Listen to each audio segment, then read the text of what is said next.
The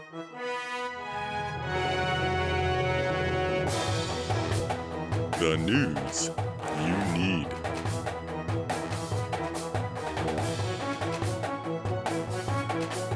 The fast-paced, hard-hitting stories you've come to expect.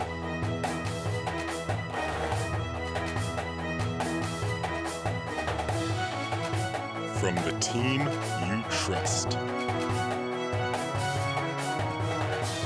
Broadcast to you live in high definition from the Evergreen State College, this is GUWE 2 News. GUWE 2 News.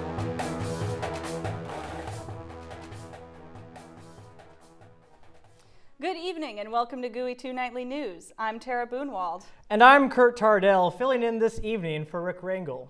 Welcome to the Big Kids Table, Kurt. Are you nervous? I'm just excited to be here. I've got some big shoes to fill.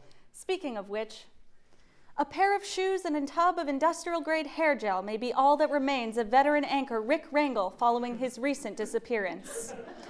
Last seen while in the field while continuing his investigation of crime in Olympia, Rick ran away from our camera crews at the Capitol campus flustered and potentially unstable. We'll have footage from this last known sighting of Rick in a short while. And for the first time, we'll take you live to the wilds of Olympia for up-to-the-minute coverage of Professor Agatha Urtgard's hunt for the mysterious GUWE duck. But first, after years of trying to conceive, an infertile Lacey couple have successfully adopted someone in need. 28-year-old Chad Perkins and his wife Sally have announced to their friends and family their adoption of a 35-year-old man from the local orphanage. Parents-to-be across the nation are looking to follow suit by adopting children in the previously undesirable 24 to 36 age range. Nationwide retailer Things Remembered has recently changed its name to the more fitting, personalized crap you'll soon forget following a turnover in ownership. The chief manufacturer of engraved crystal mugs, overpriced picture frames, and other last-minute gifts hopes its new, more articulated name will help rally a new customer base in anticipation of Mother's Day. The nation's snarky, dispossessed English majors may be looking towards a bright new job market in anticipation of nationwide budget cuts. A local economic report has found that companies, small and large, are closing their human resource departments in favor of detached, overly critical undergrads to handle layoffs and performance reviews. Economists are saying that the chronically underemployed demographic should be more than ready to handle the growing demand. That report on the heels of another study that finds that, on average, Americans are now spending up to 2 hours actually working over the course of an 8-hour workday. As a significant increase in the last 4 years, as productivity spiked in at just over an hour of actual work in a day from 2009 to 2012. Sources cite understaffing and the waning novelty of Twitter for the record-breaking spike in efficiency. Sounds exhausting. Say, don't we get a break soon? Stay tuned. After the break, we'll show you the last known sighting of GUWE 2 anchor Rick Rangel. And Harriet Bumbury takes us live to the Evergreen Woods for a field report on the elusive GUWE duck. Senior correspondent Glenda Herperber brings us more culinary curiosities with vegan treats from Olympia streets. We'll have a special report on a brand new medication from Chip Dangle. Plus, Stephen Wonder with the play-by-play of Olympia sports and the 4-day Futurecast with Chief Meteorologist Terry Jerry.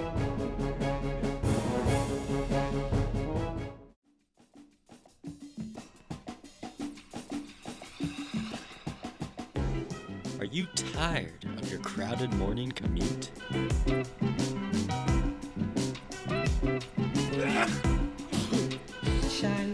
Do you wake up every morning with an anxiety about feeling awkward for an excruciating 20-minute bus ride? Yes! Yes! It sounds like you need the Porka.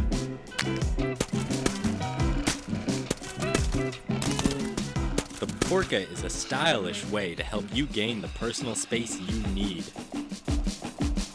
Looking good, Billy. The Porka is specially designed to guarantee you 10 full feet of personal space. It smelled like 10 feral cats pissed on his coat and then crawled up his sleeves and died. It smelled like my grandpa's underwear after a full day in the yard, and it really worked.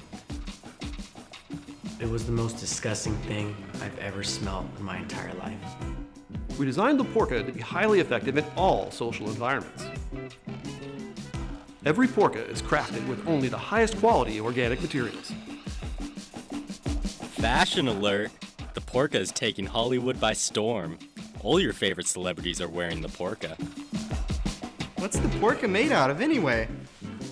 That's classified. Call an order right now, and we'll send you 2 Porkas for the price of 1. That's right. Take advantage of this great deal.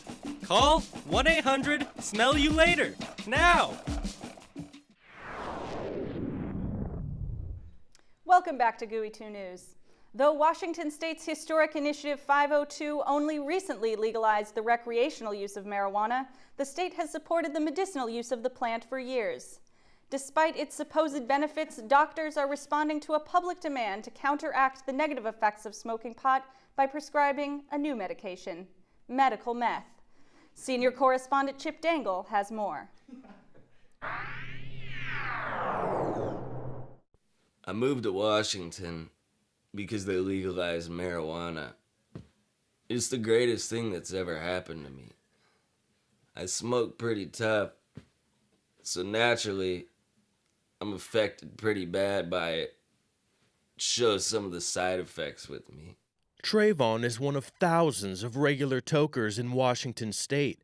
Since the legalization of marijuana, doctors' offices are filling up with marijuana users looking to combat munchies, fatigue, and memory loss. I get the munchies to where I'm never not hungry. It's starting to cost me an extra $200 a month in groceries. My short-term memory is so bad that sometimes I forget to put clothes on in the morning. Trayvon is one of the first patients to undergo treatment for these side effects through the use of medical meth. He was directed by his doctor to administer 2 doses of meth every morning. Crystal card holders are allowed to have 60 days worth of medicine in their possession, as well as enough materials to harbor up to 1 meth lab in their residence. After I started using medical meth, my energy level got maxed out. My focus went through the roof. I'm focused. I'm like Batman meets Superman. I'm like Stephen Hawking meets Mike Tyson's. I got so much extra time now. I can get 8 hours of work done in 3 hours. I don't even know what to do. You hear that? Medical meth patients have a variety of options for intaking their medicine. Gone are the days of smoking and injecting meth. Patients can now pick from a spread of edibles, including a breakfast cereal called Meth Chex. For GUWE 2 News, I'm Chip Dangle. Thanks, Chip. You know, it's great to see those marijuana users finally getting the help they need. And what better way to take advantage of that newfound meth-driven energy than a look at sports in Olympia with Stephen Wonder. Do enthusiasts of contact sports like football and hockey love the game because they really enjoy the competitive challenge? Or are they just in it for the ultra-violent battle? While I had trouble finding contact sports like these in Olympia, I found something even better. The players of the game Zombies vs. Humans bring the combat to the forefront of their sport. These athletes don't need to pretend they want their team to make a touchdown for them to get to hit someone. They just pretend the person they're hitting is a zombie. I met with a group of players for their weekly game to find out more. What I found was a group of fearless warriors, ready to defend and/or eat the human race. Humans vs. Zombies is essentially a modified game of tag, using foamed melee weapons and Nerf guns. Essentially, you have a number of people who start as zombies in the very beginning of the round, and they're working to wipe out all the humans, while the humans are usually attempting to just survive as long as possible. When it was time for the game to begin, Brian assembled the group, laid out the rules for the game of zombies known as Highlander, where there can be only one. Survivor, that is. I armed myself to the teeth and prepared for battle. But it didn't take too long before I too had become a zombie. Did you get me? I don't know if you got me. I think I got you. Okay, well, what do I do now? What happens when you get me? No, you become a zombie, you put on a red headband, and you attack the humans for their brains. The game was hectic and brutal. At points, I even found myself disoriented and confused, not even knowing what to do. Is this LARPing, or what was the other one? Borping? Boffer? Yes. Boffer is the Puritan level of fighting, basically. In this case, it's a bit of both, because you can pretend to be this this monstrous, fearless special forces guy with a whole arsenal of stuff, or you can just be a normal guy who just wants to play the game and just shoot some other students of theirs, basically. I like to portray a airman second class in the Air Force Pararescue Special Forces, and I have a fully automatic and highly modded Nerf Stampede, and it shoots very fast and very powerful, much more powerful than anyone else's here at the games. I can assure you of that. The thing that I did with this is put in a more powerful spring, and I also put in a RC car battery in it, so it shoots really fast.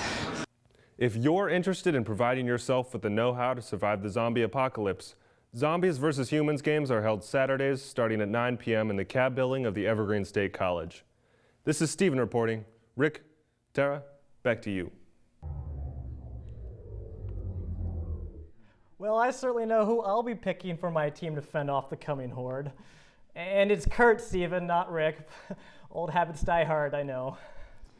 Speaking of teams, here at GUWE 2 News, we're more than just a news team. We're a family.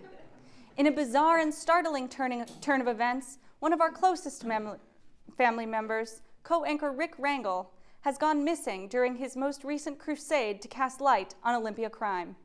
The following footage is the last known sighting of Rick. Olympia, Washington is known as the center of urban blight, a certain type of crime, but it's also the state capital, which makes it the center of another kind of crime. Come on in, and I'll show you what I'm talking about. I'm Rick Rangel. Welcome to the Crime Zone. Here he is. Good old George. George never told a lie. Lies are crimes.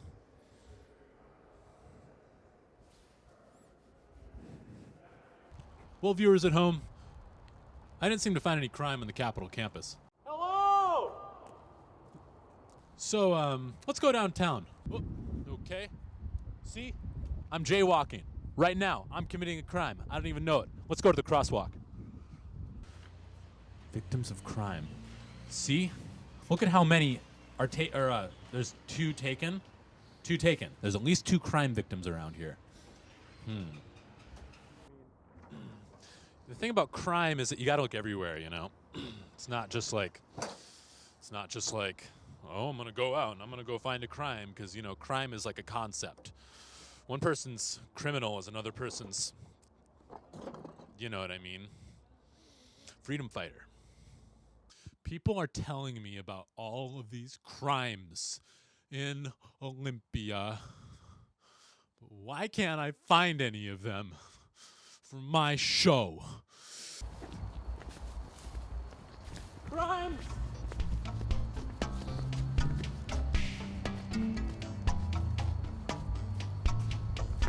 Stop! Stop! This is Rick Rangel for GUWE News, signing off. Rick, come back!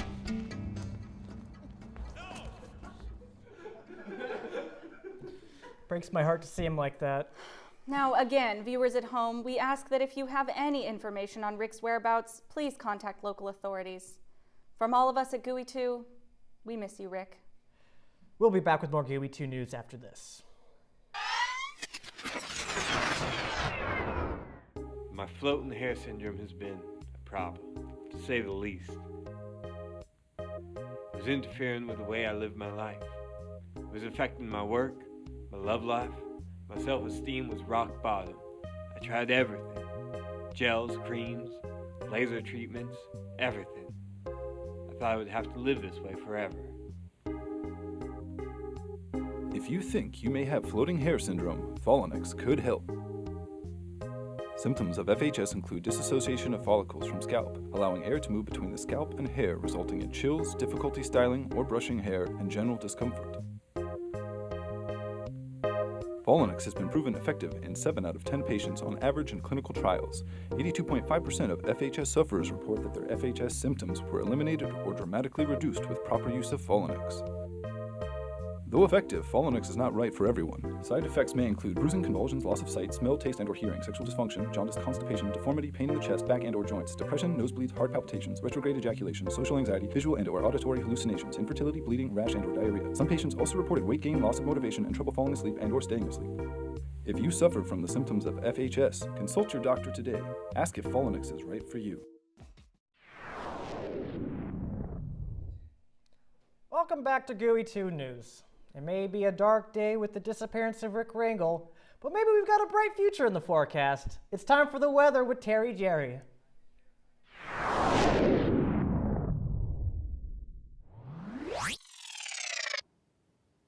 Thanks, you two. A record week of fog for this all-America city as we roll into another weekend of cloudy skies with patches of rain. But let's not get ahead of ourselves. Traffic is rolling smoothly along I-5 and there's... What? Sorry for you folks at home. We were supposed to be running a clip of traffic. But the weather across the state is varied as ever as we head into another Washington spring. What do you mean I'm not in the shot? I'm in front of the camera. I'm in the monitor. What do you mean I'm not in the shot? Give me that. Folks at home, it seems we've been running into some technical difficulties at the switcher, but not to worry. Terry Jerry is a professional. I'll be handling the rest of the forecast. Now, heading into the weekend, we have... But let's get a look at the big picture first. Temperatures and weather we've had for the rest of the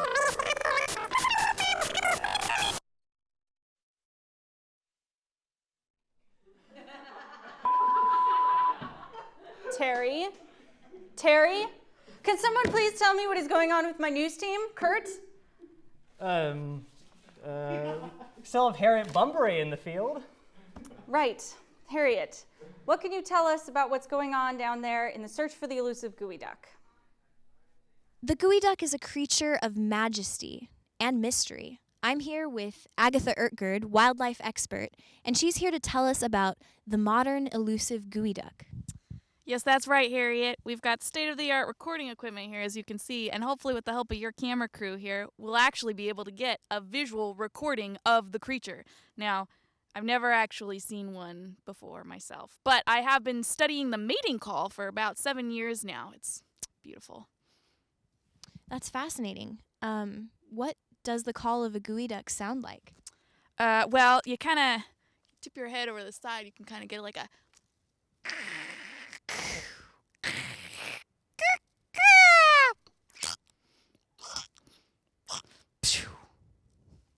It's brilliant. That's very brilliant. We've been out here for about 7 hours. We haven't seen any GUWE ducks. We've gotten some audio recordings, but Tara, we're hopeful.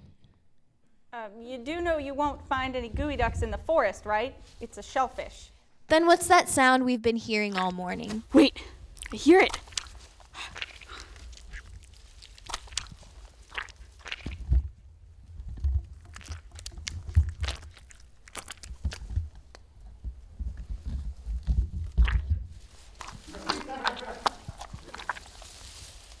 There he is.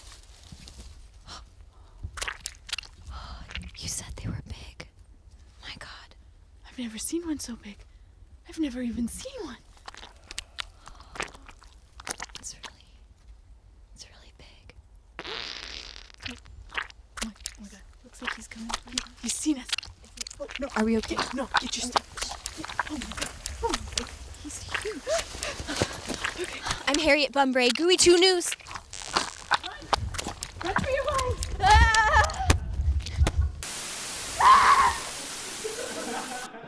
Thanks, Harriet. You be careful out there. Well, if that isn't proof of global warming, I don't know what is. This just in. Chaos has broken out on the Olympic transit system as reports of mass nausea and hysteria are coming in from all over the Olympic area. Dirk Belville is on the scene with more.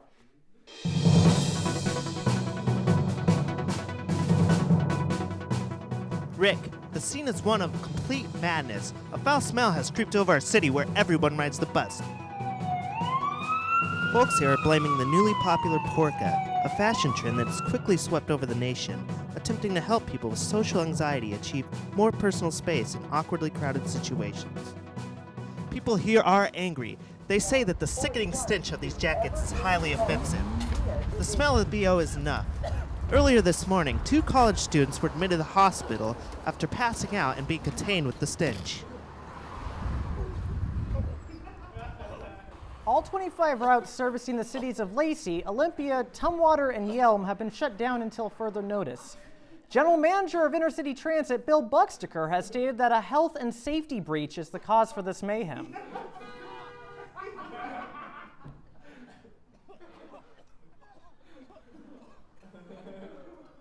That's enough to make you lose your appetite. And it's Kurt, Dirk. Kurt. Lucky for us, we've got senior correspondent Glenda Herperber to help us get it back. Here's Glenda for a look at exciting treats from another tokenized Olympia subcategory with Megan the Vegan. We're starting out in the bulk section where we're going to be getting the bulk of our ingredients. Isn't that right, Megan? That's right. Shall we get started? We shall. Cloves, organic whole wheat flour, cinnamon, Dutch cocoa powder, whole nutmeg, organic baking soda and baking powder, ginger, organic evaporated cane juice sugar, vanilla bean, soft tofu, and my favorite, fleur de sel, that's sea salt. Pitted prunes with no added sweetener, my favorite. 100% organic, extra virgin olive oil, organic, raw, unfiltered apple cider vinegar, water. It's not just water, it's water. Where are we going, Megan? It's a secret, I can't tell you. It's a special spot that we vegans know about, and just we vegans. So here we are, in a secret vegan location, where we're going to get our secret ingredient. 100% pure, organic, all natural sand.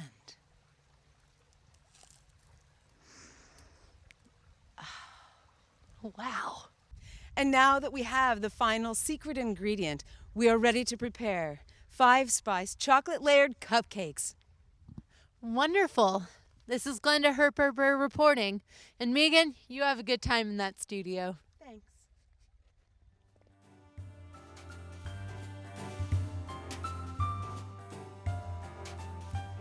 Welcome. Thanks, Megan.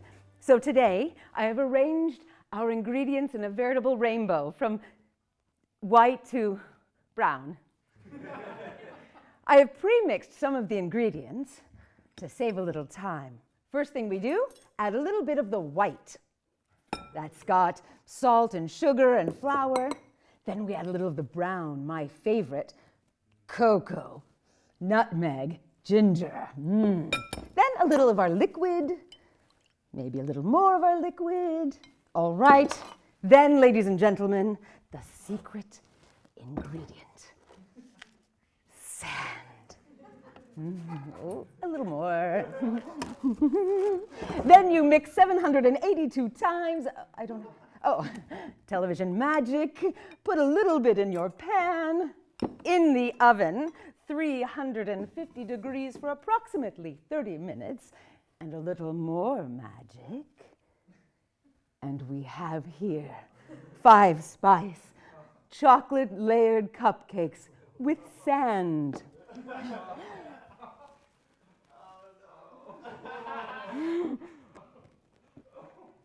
It's delicious.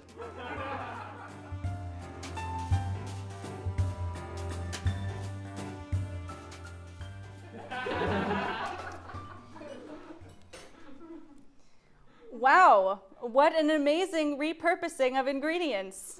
Yes, thanks, Megan. But on the not-so-savory note, it seems that the users at the library at the Evergreen State College are dealing with a mixed-up book buffet that's hard to chew. April Flores has more.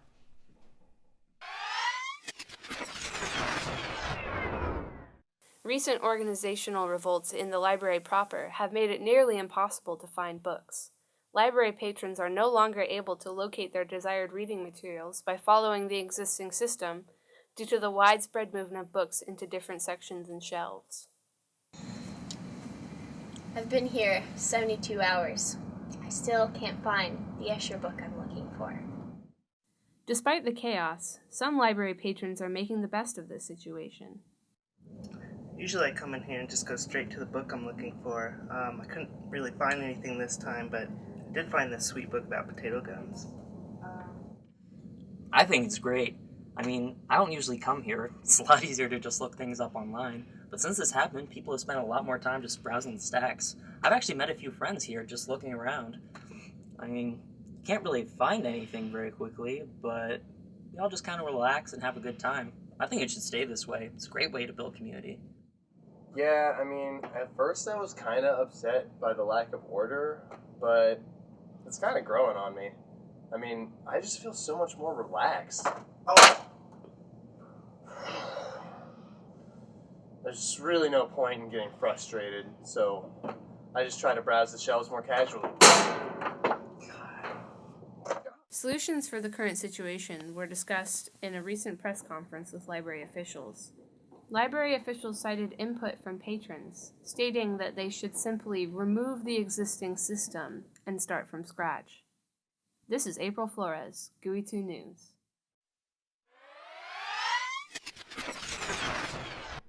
Thanks, April.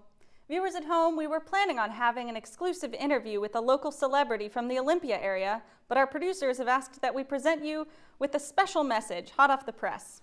Kurt, why don't you take this one? Well, thank you, Tara. It has come to our attention that amidst the recent disappearance of senior anchor Rick Rangel and a disturbing number of technical malfunctions, the overall quality and integrity of the GUWE 2 news program has been compromised. In the best interest of all invested parties and on behalf of the producers and sponsors and the Evergreen State College, GUWE 2 News is canceled effective immediately. Canceled? Is this true? I can't believe this. There's more. In an effort to assure that this decision was reached through due deliberation, we would like to cite meteorologist Terry Jerry's destruction of the weather studio, Harriet Bumbray endangering her field crew in pursuit of a giant clam, Chip Dangle's constant insistence to support, quote, hanging out with meth heads, Glenda Herberber's coverage of largely inedible meals, and countless other issues as reason enough to discontinue the support and production of GUWE 2 News. I just can't believe this. This was supposed to be my big break. Well, then I guess this is it. For GUWE 2 News, I'm Tara Boonwald. And I'm Kurt Tardell. For the last time, signing off. All right, get your coats off. They belong to the studio. I mean, everyone in here, we have another show coming up, so we need to clear out the studio. Seriously. Sorry, you too, vegan. Come on. No, it's okay, but thank you. You're welcome. Thank you. I'm sorry. Yeah, sorry about that. It happens. No, you get that back. No.